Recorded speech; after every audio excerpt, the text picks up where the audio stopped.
Hello everyone. I call this outfit Pippi Goes to War. What do you think? It's like a little Pippi, a little Rambo, and there's no better time to feel like this when our current president has decided to call all Trump supporters, literally all of them, garbage. Now, I could be really upset about this and be like, you call me garbage, and I get that it was kind of like in retaliation to what Tony Hinchcliffe said about Puerto Rico, but newsflash, Tony Hinchcliffe is a roast comic.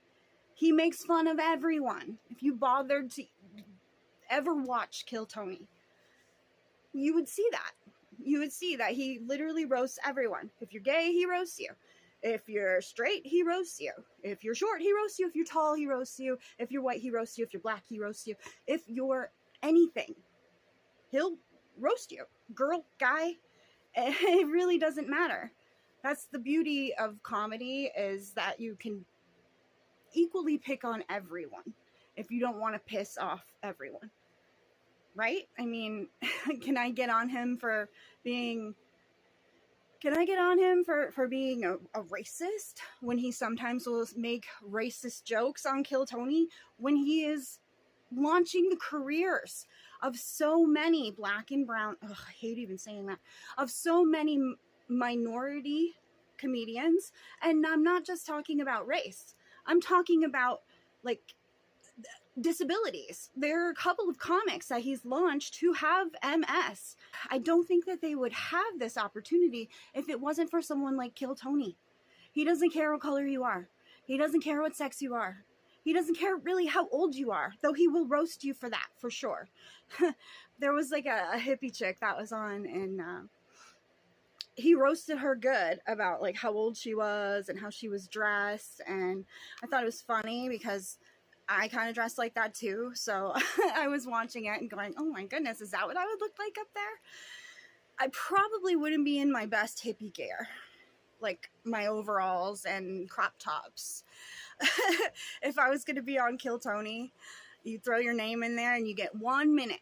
You get 1 minute to make people laugh and to impress Tony and the panel. So, and going back to the hippie chick, he made fun of her.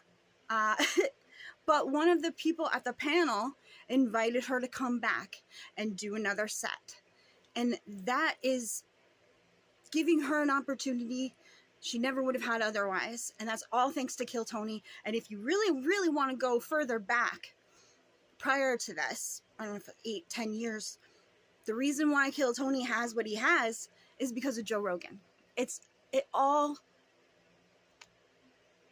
there goes my hair. It all comes back to Joe Rogan. Yeah, I guess that I can understand why people who were not familiar with Tony Hinchcliffe's humor to possibly get upset, and maybe it wasn't the smartest thing to have a roast comic open for you, Madison Square Garden, big rally that all the mainstream media is calling a Nazi rally for. Tell me how many Israeli flags and Stars of David that you saw in the Nazi rally in the 30s. Did you see any? I mean, the only reason why they're calling it that is because they just have to constantly make that connection. Trump is Hitler, Trump is Hitler, Trump is Hitler. No, he's not. And the more you say that he's Hitler or he's a fascist, it's like how we've been called racist and bigots and sexist and misogynist and everything that you could call us that's pretty negative. We have been called that. That's why, getting back to the whole Joe Biden called us garbage thing, it's not the worst thing he's called us. You remember when he called Maga terrorists? Terrorists from within? Do you remember when he called us murderers because we didn't get the COVID shot? I mean, not all Trump supporters were against the COVID shot, but a lot of them were. That's why we boo whenever he talks about the vaccines and Project Warp Speed. Not a fan. But again, we've been called much worse. Being called a murderer and a terrorist is way worse than being called garbage.